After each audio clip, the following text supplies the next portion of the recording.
Joining us now is Anand Menon. He is UK Changing Europe Director. Anand, great to have you on the program. When you look at what Boris Johnson is laying out for the future, it's less austerity, trying to spend on infrastructure, giving quite a lot back to schools. Is this to make up on how he's handled COVID-19?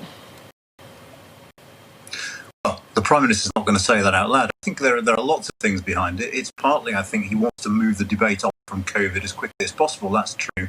I think the other thing is, remember, this is a Conservative government that came on the back of winning seats in traditional Labour areas where the economic priorities are very different. So I think the Prime Minister is aware of the fact that sort of traditional Conservative economic policies are not what he needs to keep those new voters on board. So there's a big electoral dimension to this as well. What do you see, and I know usually we also have you on to talk about Brexit.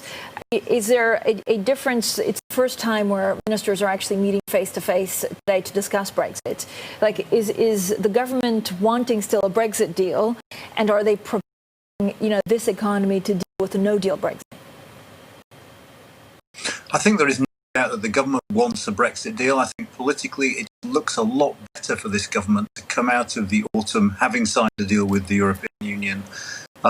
It's worth bearing in mind, though, that given the time and given the positions of both sides, even if we get a deal, it'll be a relatively thin trade deal, so it will have negative short to medium term implications for the British economy. So Brexit on top of COVID will make delivering on some of these ambitious spending pledges hard.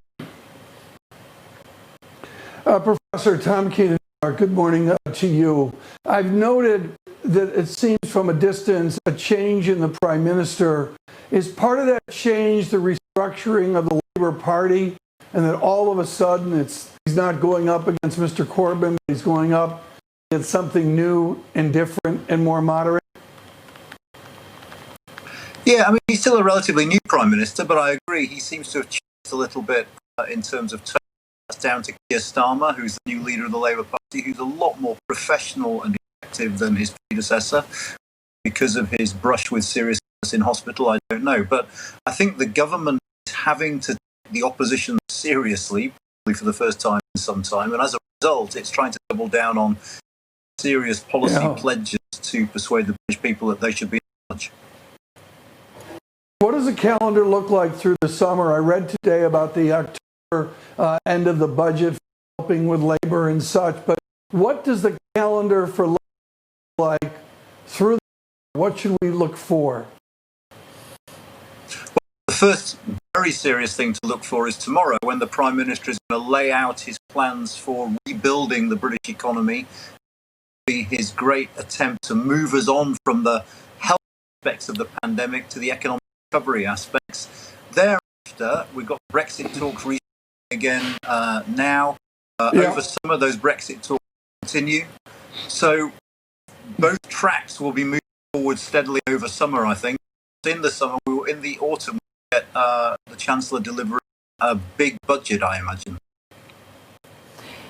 And do you see on these Brexit negotiations, both sides, do you see them wanting to compromise because of the already damage that COVID-19 did to their economies? There's very little sign of compromise yet, but I think what is absolutely that both sides would really rather deal than have no deal. What will happen, I imagine, is by the time we get very close to the deadline, so in autumn, remember, we need to have a deal at the end of October to give the EU time to ratify. But I think at that point you'll see heads of state and government getting involved, and the possibility, at least, compromises that are necessary being made to strike some sort of deal, albeit, as I said, as trade, this will be quite a thin one. Thanks so much for joining us. He's Anand Menon, the UK Changing Europe Director. Now,